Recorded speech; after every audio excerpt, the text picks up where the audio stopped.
शोपरक्तं चित्तं सर्वार्थं दृष्टदृश्योपरक्तं चित्तं सर्वार्थं चितेरप्रतिसंक्रमायास्तदाकारपत्तौ स्वबुद्धिसंवेदनम्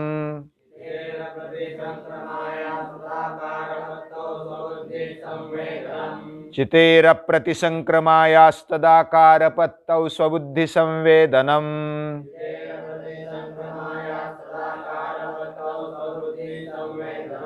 दृष्टदृश्योपरक्तं चित्तं सर्वार्थं दृष्टदृश्योपरक्तं चित्तं सर्वार्थं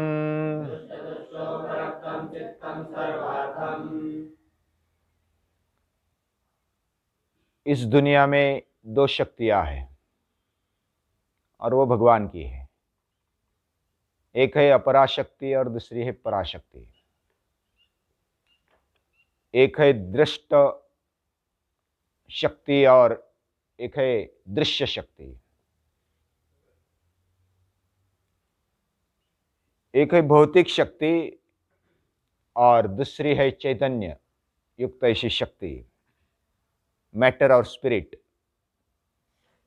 प्रकृतिम पुरुषं चैव विद्यनादि उभावपि।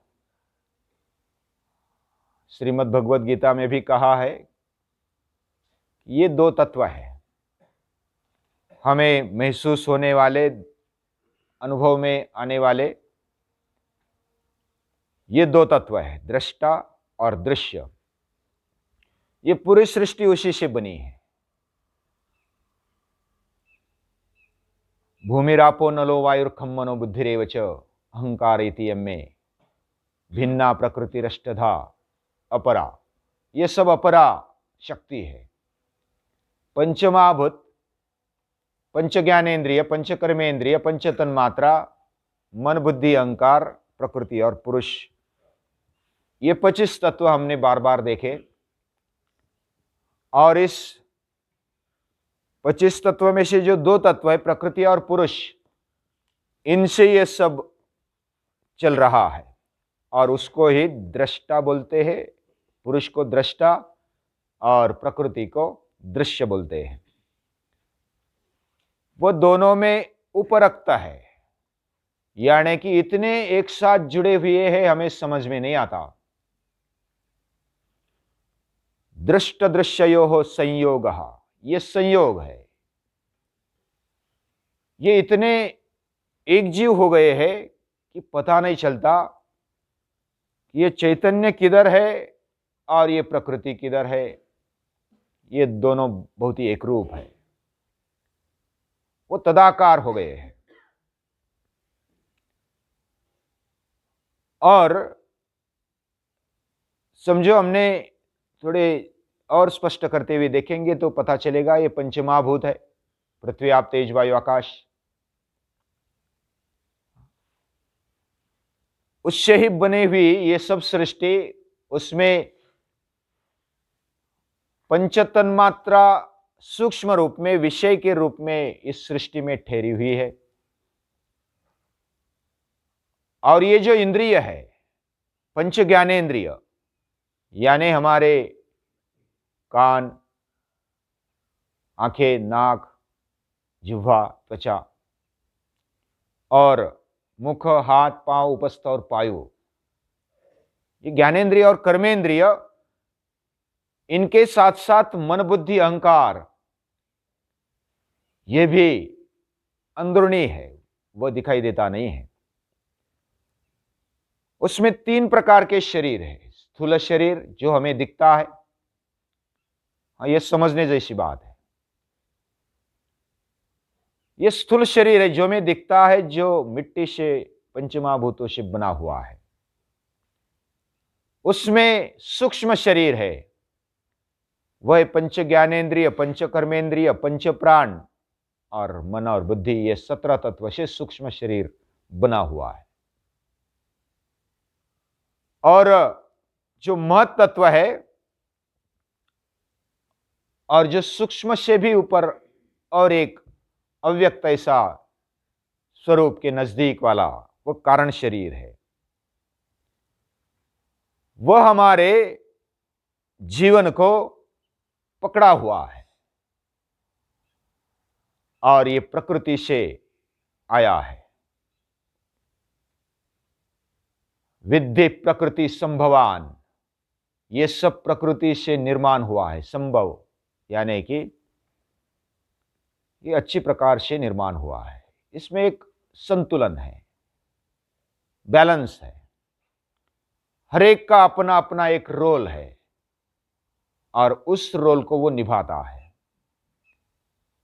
और उनका जोड़ इतना अच्छा है कि हमें समझ में नहीं आता।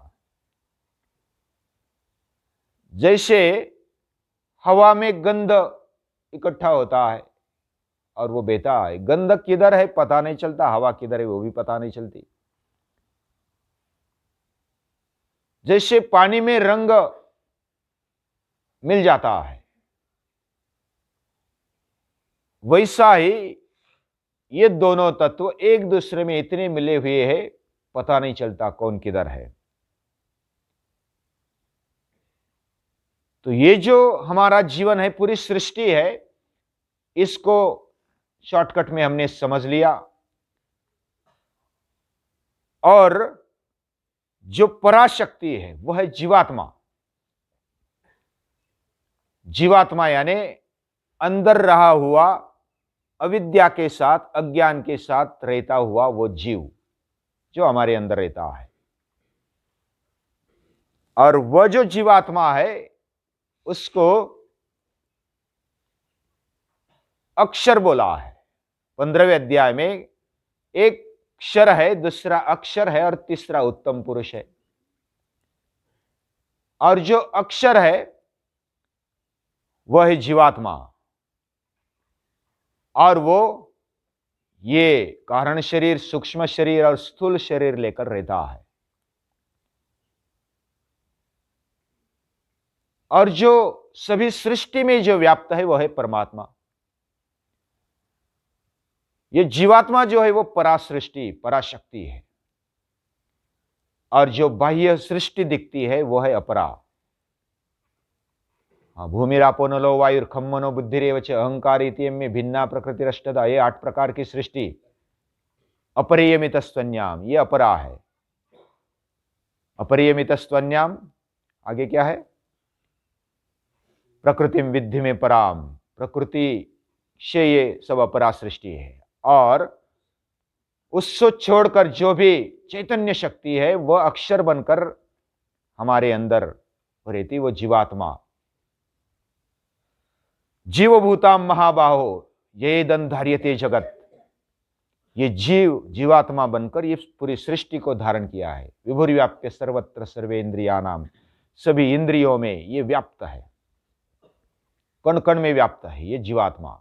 इंद्रियों में व्याप्त, इंद्रियों के अंदर वो व्याप्त है। ऐसी पराशक्ति है और वो अविद्या के कारण वो हमें समझ में नहीं आता कि इतनी बड़ी शक्ति हमारे शरीर में रहती है। इसका वर्णन किया है, एक देखता है और दूसरा फल खाता है। अभी ये जो जीवात्मा है और परमात्मा है, परमात्मा निर्लेप है, निर्गुण है, निराकार है, अव्यक्त है। और जो जीवात्मा है वह लेप के साथ है, वह आकार के साथ है। तो इस तरह दोनों शक्तियां, जीव और शिव, ये साथ में रहते हैं।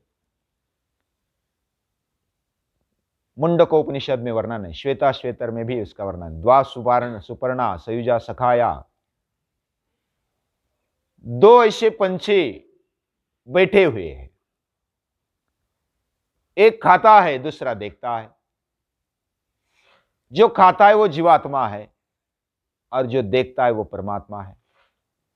ये जीव और शिव है। ये दोनों से ये सब सृष्टि चलती है। एक देखता है, साक्षी है, केवल कुछ नहीं करता है, और एक खाता है, भोगता है। इस सृष्टि में देखेंगे तो 84 लक्ष योनिया है, 84 लक्ष योनिया। उसमें भोग योनि है। भोग योनि में जो भी भोग भोगते हैं, आहार निद्रा भय मैथुन च, यानी जो भी भोग भोगते हैं वो सभी सुख दुख रूप भोग, वो भोगने वाले जो योनियां है, वह सभी पशु पंछी प्राणी जीव जीवाणु कीटाणु सभी आ गए उसमें। और वो सब भोग योनि 84 लक्ष योनि में ज्यादातर आई है, और कर्म योनि है वो मनुष्य है। कर्म योनि में मनुष्य है, और मनुष्य में भी कई भोग भोगते हैं और कई कर्म करते हैं। और उसमें मनुष्य में बहुत सारे जन्म लेकर वो मनुष्य योनि को प्राप्त हुआ है। ये कर्म भूमि है, धर्म क्षेत्र कुरुक्षेत्र, ये कर्म क्षेत्र है। और कुरुक्षेत्र होने के कारण ये मृत्युलोक कर्म भूमि माना जाता है मनुष्य के लिए। वो इधर कर सकता है, वो बन सकता है, और बनने की ताकत इस कर्म में होती है। और वो कर्म करता है इस शरीर के द्वारा, स्थूल शरीर, सूक्ष्म शरीर, कारण शरीर, इसके द्वारा वो कर्म करता है और वो अपने आप को उन्नत बनाता है। ये उन्नत बनाने के लिए हमारे ऋषियों ने, हमारी संस्कृति ने 4 पुरुषार्थ करने के लिए बोला है। धर्म अर्थ काम और मोक्ष। क्या क्या है बोलो? धर्म अर्थ काम और मोक्ष। हमारे जीवन में ये 4 पुरुषार्थ किए जाने चाहिए। धर्म और मोक्ष ये आध्यात्मिक साइड समझो, और अर्थ और काम ये भौतिक साइड समझो।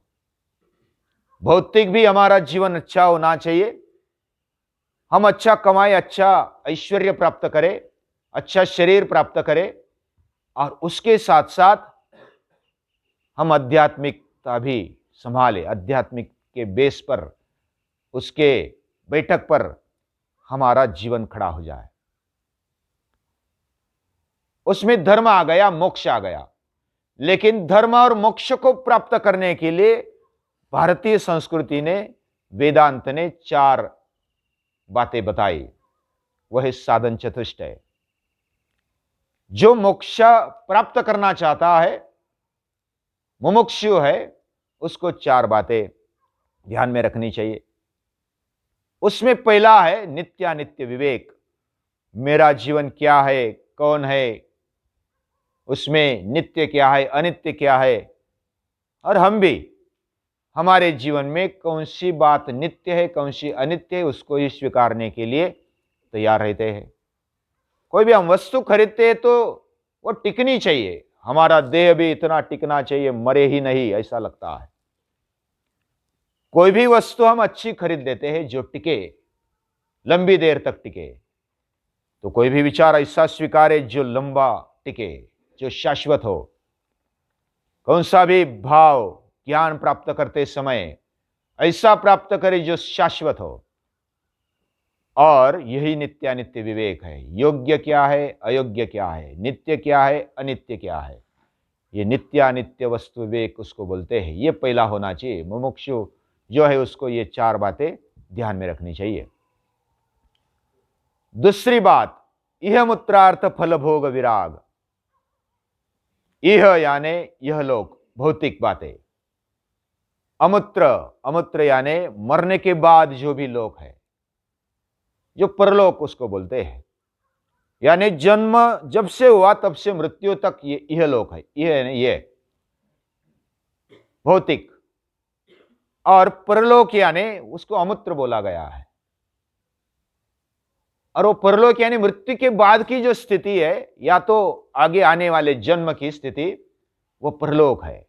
वो दोनों का विचार, दोनों में जो भी भोग भोगे जाते, इस जन्म में, आगे आने वाले जन्म में, जन्म जन्मांतर में, उसके प्रति विराग दृष्टि रखना, वैराग्य रखना, यह दूसरा साधन हो गया।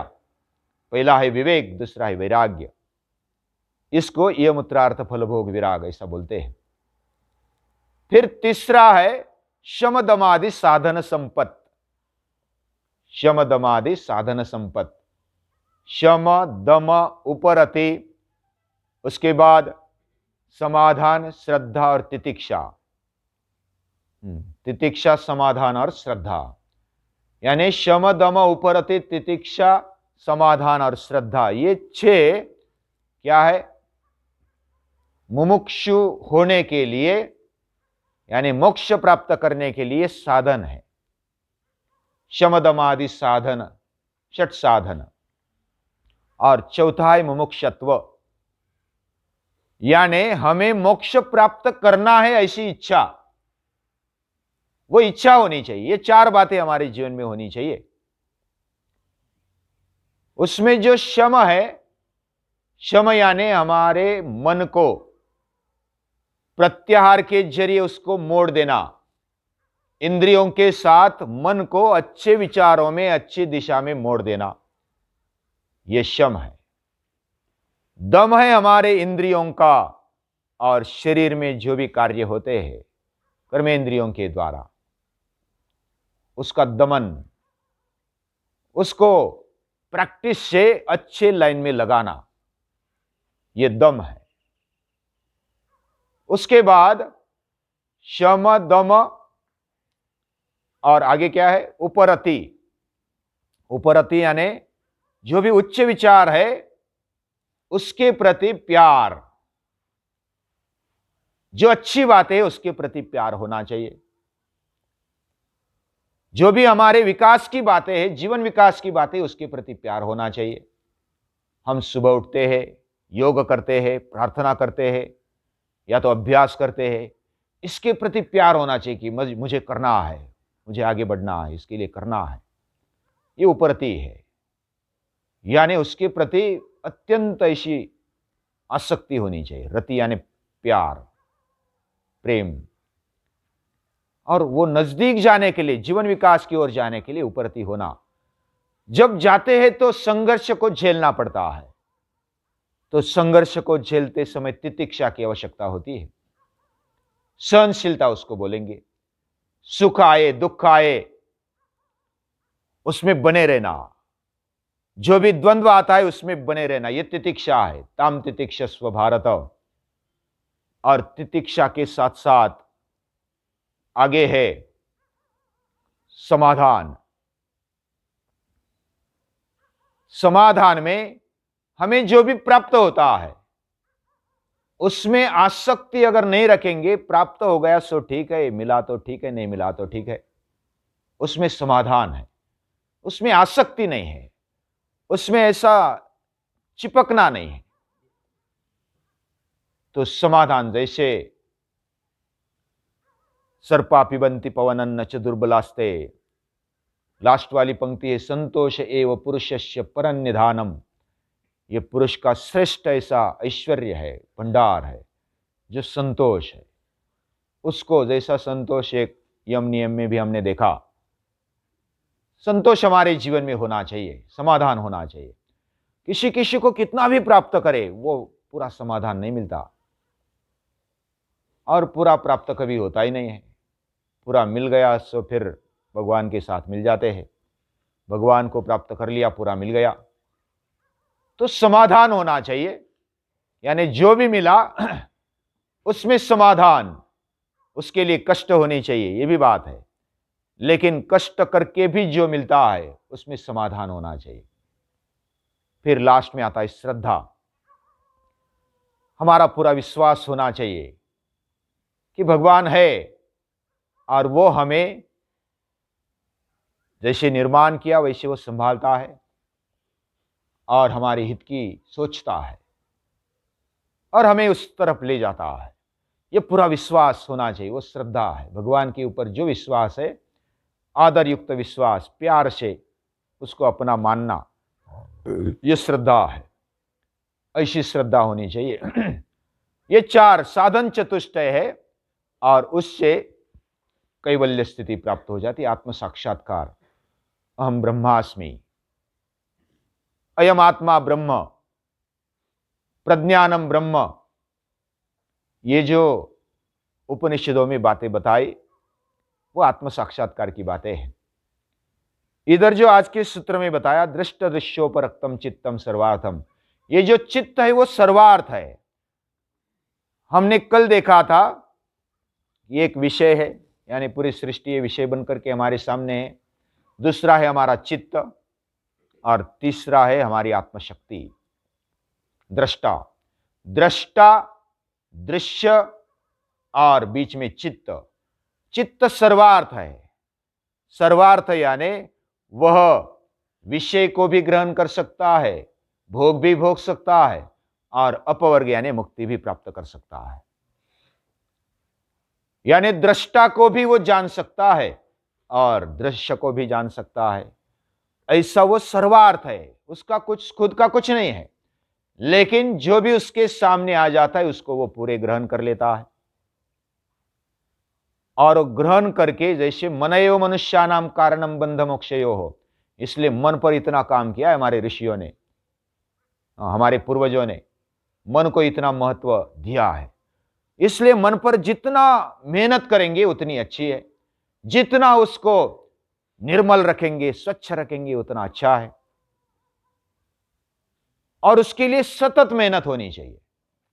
जैसे हम शरीर को स्वच्छ रखते हैं, कपड़े स्वच्छ पहनते हैं, शरीर को डेकोरेट करते हैं, भांग पाड़ते, पाउडर लगाते, डेकोरेट करते अपने देह को, वैसे मन को भी स्वच्छ करना चाहिए, डेकोरेट करना चाहिए। उसको बहुत ही सक्षम बनाना चाहिए, संवेदनशील बनाना चाहिए, उसको विकसनशील, सतत विकास की ओर जाना चाहिए। उसके लिए अलग अलग जो भी उपाय है वह करने चाहिए। योग दर्शन इसी के लिए है। श्रीमद् भगवद गीता भी इसलिए मन पर, चित्त पर ज्यादा जोर देती है। मनयो मनुष्यानाम कारणम बंध मोक्षयो, ये सर्वार्थ है। सर्व अर्थ उसी के द्वारा प्राप्त होते हैं। इसलिए अंतःकरण को संभालो, उसको अच्छा बनाओ। उसको अच्छा बनाएंगे, कदाचित शरीर थोड़ा इधर उधर दिखेगा, वो हमारे हाथ में नहीं। हमारा रंग काला होना चाहिए, गोरा होना चाहिए, तो माता पिता के हाथ में। मिल भी गया गोरा काला तो भी, जो भी मिला, कभी कुरूप होता है, कभी अच्छा होता है, कभी एक्सीडेंट हो गया, कभी कुछ हो गया, तो जब बूढ़े बनते हैं तो सुंदर सुंदर दिखने वाले कुरूप बन जाते। लेकिन अंतःकरण ऐसा है, मन में अगर अच्छा भाव है, उसको सुंदर बनाते तो जन्म जन्मांतर तक वो हमारे साथ रहता है। उसको सुंदर बना दो। ये सर्वार्थ है। दृष्ट दृश्योपरक्तम चित्तम सर्वार्थम, इस पर जितना भी बोला जाए उतना कम है। और उसके बारे में और एक सूत्र है, बाकी सभी सूत्र उससे संलग्न है, फिर भी अभी जो विषय चल रहा है उसके बारे में और थोड़ा विषय बाकी है, उसको कल देखेंगे अगले सूत्र में। तब तक रुकते हैं।